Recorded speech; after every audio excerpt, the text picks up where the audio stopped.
I'm Sarah Fender. I'm a Principal Program Manager working in the Azure Cybersecurity team. And today we're going to talk about how to detect threats targeting your Azure resources. And we're going to do that with Azure Security Center. So just a quick introduction to Azure Security Center. It's a set of capabilities that help you to protect, detect, and respond to threats targeting your Azure resources. And it does that first by helping you to readily understand the security posture of your Azure environments. So helping you to get that really vital visibility into what's running in the cloud. What is the security state of those assets? It helps you to readily find and fix security vulnerabilities. So helps you to understand if you have systems that are missing security or critical updates, or your virtual networks in Azure are configured in a way that isn't secure, or you may have SQL databases in Azure without encryption turned on. So it's constantly monitoring your Azure deployments, identifying these vulnerabilities, and in many cases enabling you to remediate those in just a couple of clicks by deploying either security controls that are built into Azure or those from partners like anti-malware, endpoint protection, or web application firewall vendors. And then it also applies advanced analytics to network traffic, events and activities that are happening on your virtual machines, logs that it collects from Azure services to detect threats. And it provides you with tools and capabilities and insights that enable you to quickly respond to investigate, and to take action against those threats. And that's where we're going to really focus today, is on those threat detection capabilities that are part of Azure Security Center. So let's talk a little bit about Security Center's approach to threat detection. And I like to think about this across kind of three main categories. First is the application of threat intelligence. So you guys, if you've talked to anyone here at the Microsoft booth, have likely had a bit of an education about the value and the strength of Microsoft's global threat intelligence. We just have a massive intelligence that's garnered from our work securing our own cloud assets, Office 365 and Azure and Xbox, from third-party tools that are threat intelligence feeds that we subscribe to, just a real wealth of threat intelligence. And so we leverage that information to look for malicious actors, primarily looking at network traffic. So we're looking for matches with indicators of compromise from not only Microsoft, but third-party threat intelligence feeds. So we're applying that threat intel and alerting you to any activity or communications with these known malicious actors. We're also applying behavioral analytics. So instead of just looking for tracking malware variants, which, as you guys know, is very, very hard to keep up with, instead, we know that once an environment is compromised by malware, there are particular activities that attacker is going to do, certain behavioral patterns that are very well established. And so instead of just looking for malware, which, again, we integrate with anti-malware providers who are monitoring for known malware signatures, but we're taking it a step further by applying this behavioral analytics to look for patterns of malicious activity. So variants of that are known to be associated with malicious actors. So things like processes being executed in a suspicious way, or other techniques that an attacker may use to persist within the environment once it's compromised, or to try to move laterally, or to perform internal reconnaissance. So we're looking for those kinds of behaviors. We're also doing anomaly detection. So here we're using statistical profiling. So we're using machine learning to understand what typical activity looks like for a particular resource.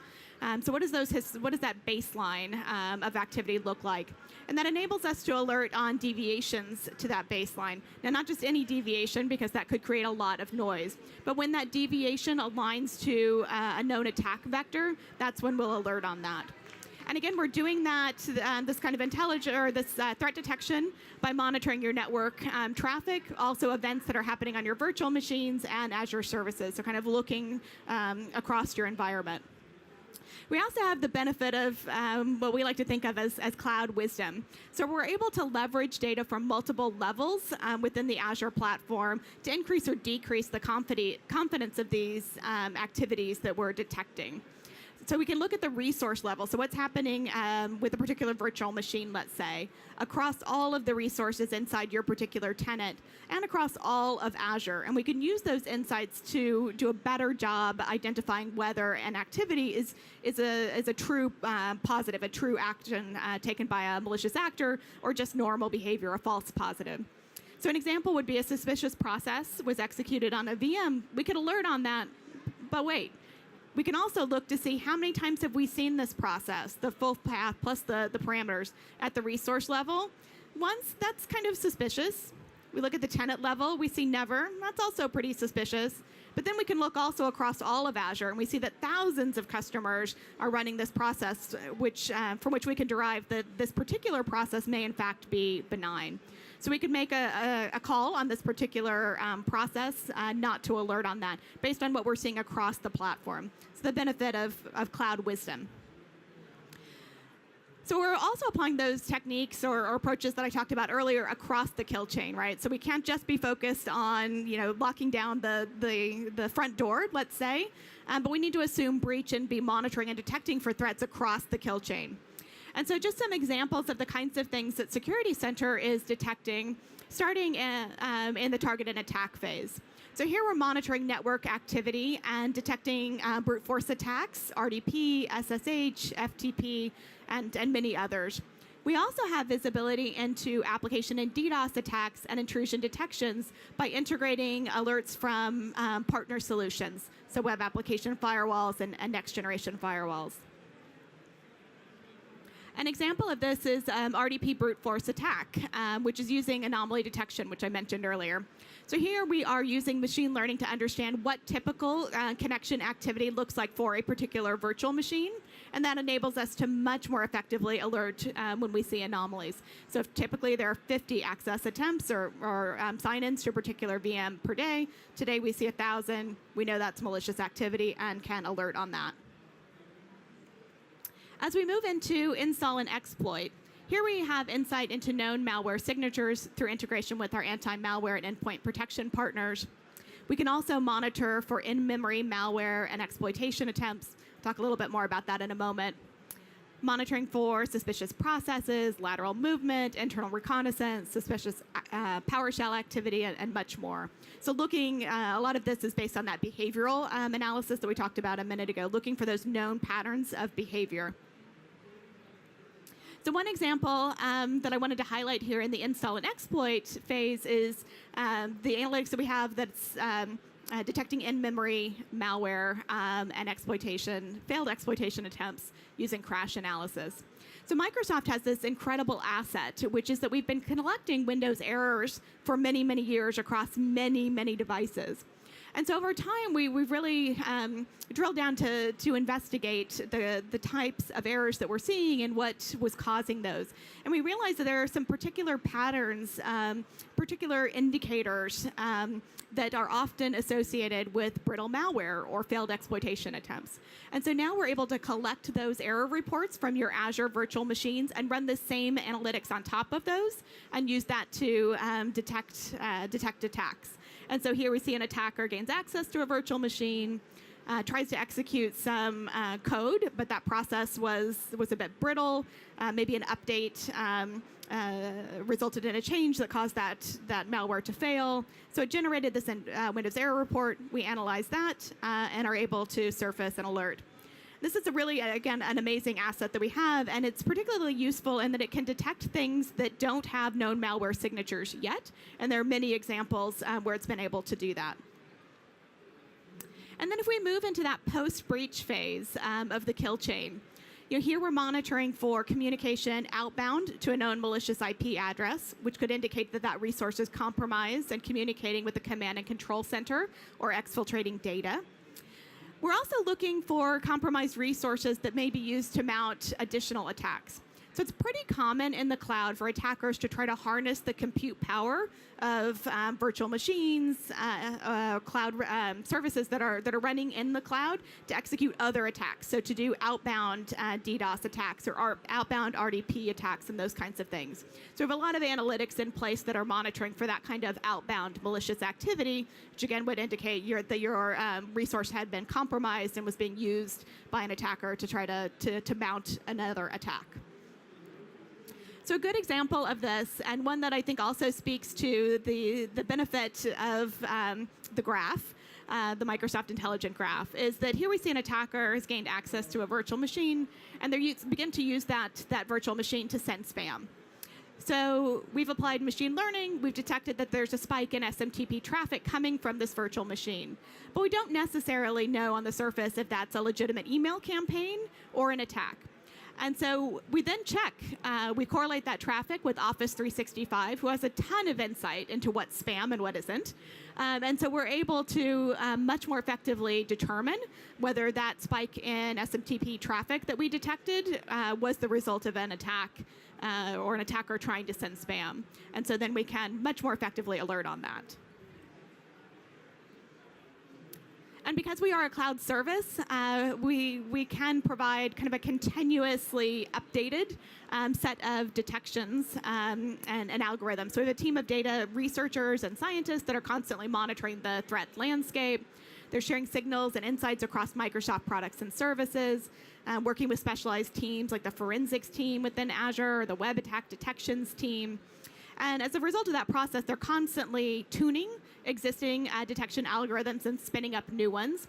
And we go through a pretty rigorous process of validating those with customers. We really want to, we do not want to create additional noise. We know that one of the big challenges that you guys are faced with is the sheer volume of alerts that are coming from all of these different environments and security solutions that you have deployed, and we don't want to add to that. In fact, we want to reduce that noise. And so we go through a really rigorous process of validating and tuning and scoring these detections before we roll them out.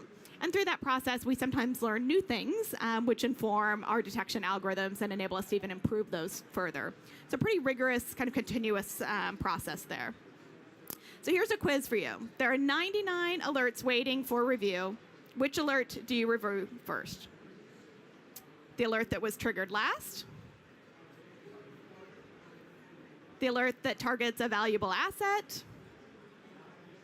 The alert that came from a credible data source? Or none of the above? It's hard to know. And so one of the things that Security Center adds to the mix to really help with this is this concept of fusion. So we've got threat intelligence, behavioral analytics, and anomaly detection. We talked about those earlier. And I kind of alluded to the fact that we also have visibility into alerts from partner solutions as well. So anti-malware, web application firewalls that you have deployed inside your environment. So we have access to all of these different kinds of alerts of different severity levels.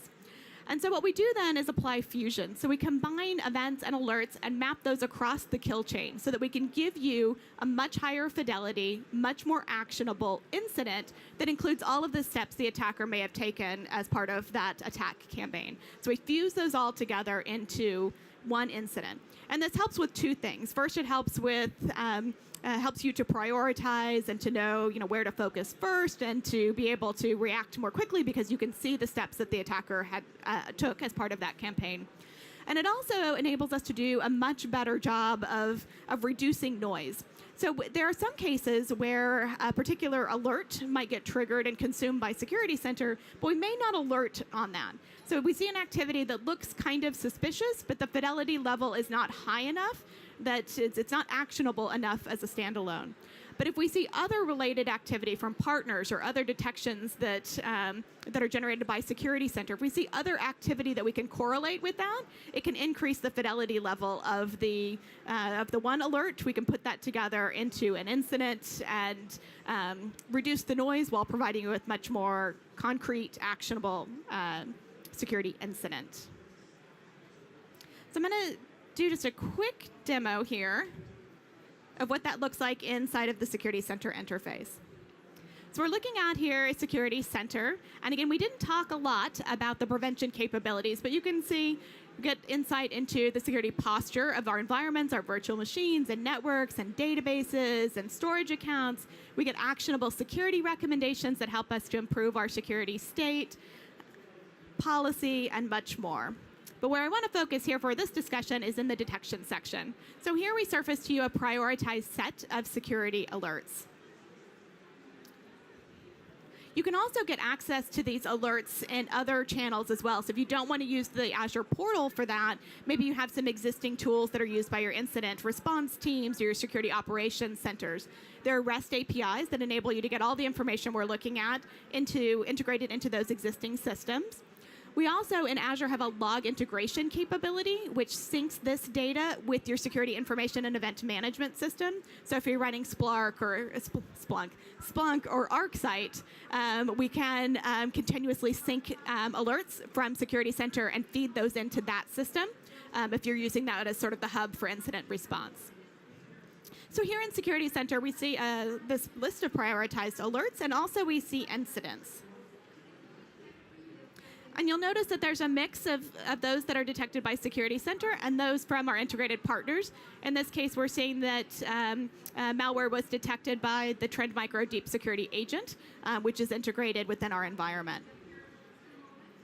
But we are going to start by looking at an incident. So again, this incident has fused a number of seemingly disparate alerts into one attack campaign. And we can click in to view more information about that. So you'd see this particular campaign began with a SQL injection attempt, which was blocked by our web application firewall. So this alert as a standalone is interesting, but not that useful, right? It was that this particular attack was blocked by the WAF, so not really any action that I need to take on that. But we see that later there was a failed RDP brute force attack against that same virtual machine. And we did that by monitoring network traffic. Then we see from the VM event logs that one of those RDP sign-in attempts was, in fact, successful. Then we see that service host was executed in a suspicious manner. We see multiple attempts to query multiple domain accounts. And then finally, outbound communication with the malicious IP address. And again, we can click in on any of these to get additional information.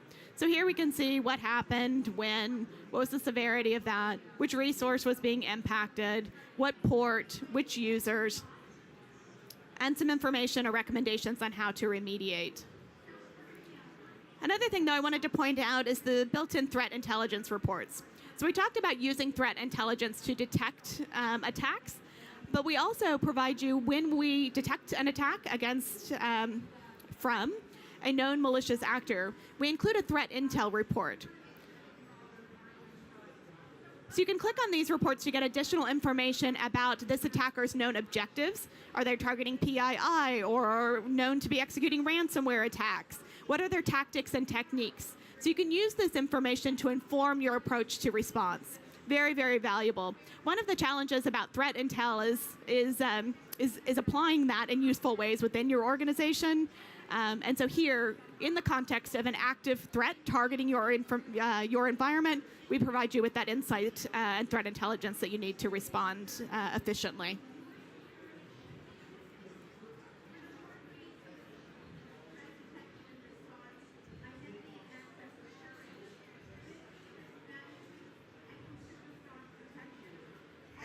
Okay, so that's what I wanted to cover today. Hopefully that's given you a bit of insight into the kinds of detections that are available within Azure Security Center. Azure Security Center is built into the Azure environment, so I encourage everyone to launch that. Many of the prevention capabilities that we looked at are available at no additional cost as a benefit of using the Azure platform, and there's a 90-day trial available of the detection capabilities that we just looked at. So I encourage everyone to launch Security Center and see what it reveals in terms of vulnerabilities and turn on that 90-day trial so you get a feel for those detections as well. Thanks, everyone. There is a booth around the corner. If you have additional questions, we'd be happy to take those as well. Thanks.